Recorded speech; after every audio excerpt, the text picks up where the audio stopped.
দ্বন্দ্ব বিরোধের মধ্যেই ঢাকা বিশ্ববিদ্যালয় কেন্দ্রীয় ছাত্র সংসদ ডাকসু নির্বাচনের সকল প্যানেল একটি বিষয়ে একমত হয়েছে। প্রশাসনের নির্ধারিত ভোট কেন্দ্রের সংখ্যা তাদের পছন্দ হয়নি। ইসলামী ছাত্র শিবির ও ছাত্রদল সহ বাকি সব প্যানেলই কেন্দ্র বাড়ানোর দাবি করেছে।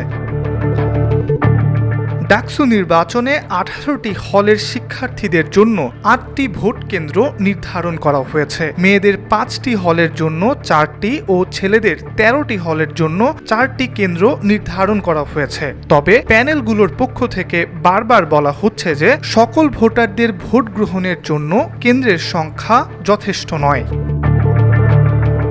ডাকসুতে মোট ভোটার সংখ্যা প্রায় 40,000। কেন্দ্রীয় সংসদ ও হল সংসদ মিলিয়ে একজন ভোটারকে ভোট দিতে হবে 41টি।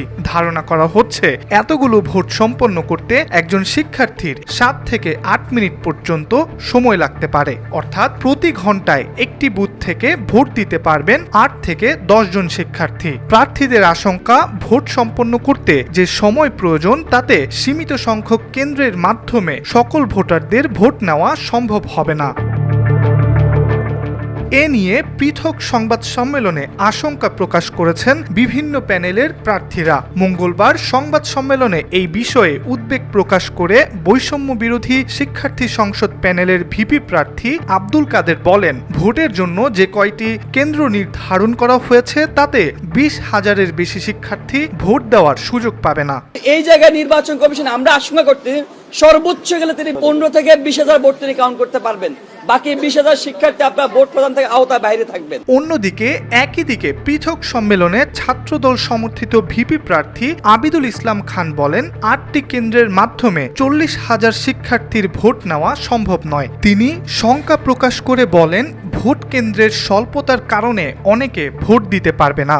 যদি ভোট কেন্দ্র না বাড়ানো হয় তাহলে 2019 সালে ডাকসু নির্বাচনে যেমন ভাবে অনাবাসিক স্টুডেন্টরা বাইরে এসে দাঁড়িয়েছিল, ফেক লাইন তৈরি করা হয়েছিল, ভিতরে ছাত্রলীগ দাঁড়িয়েছিল, বাহিরে অনাবাসিক স্টুডেন্টরা দাঁড়িয়েছিল, পরবর্তীতে ঢুকতে পারেনি। কিন্তু এবার রিয়েল লাইন হয়েও অনাবাসিক স্টুডেন্ট কিন্তু দেরিতে যারা আসবে তারা ভোট কেন্দ্র হয়তো বা নিজেদের ভোটটা প্রয়োগ করতে পারবে না। তবে ভোট কেন্দ্র বাড়ানোর প্রশ্নে ডাকসুর নির্বাচন কমিশনের পক্ষ থেকে জানানো হয়, ভোট কেন্দ্রগুলোতে পর্যাপ্ত সংখ্যক পোলিং স্টেশন ও বুথের ব্যবস্থা থাকবে যাতে শিক্ষার্থীদের ভোট প্রদানে কোনো বিঘ্ন না ঘটে। তাই আর ভোট কেন্দ্র বৃদ্ধির কোনো পরিকল্পনা নেই।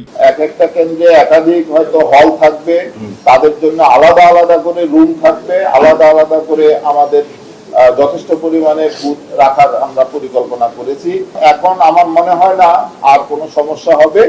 এই 8টি কেন্দ্রের মাধ্যমেই আমরা ভোট গ্রহণের কাজটি করব। আর এর মধ্যে আর ভোট কেন্দ্র বাড়ানোর কোনো পরিকল্পনা আমাদের নেই এবং লাগবেও না। প্রথম দিকে ডাকসু নির্বাচনের জন্য 6টি ভোট কেন্দ্র নির্ধারণ করা হয়েছিল। পরবর্তীতে শিক্ষার্থীদের দাবির প্রেক্ষিতে আরও 2টি কেন্দ্র বাড়ানো হয়। কিন্তু ডাকসুর প্রার্থীদের প্যানেলগুলো এখনও অভিযোগ করে আসছে এই সংখ্যা পর্যাপ্ত নয়। ইব্রাহিম হোসেন, আজকাল।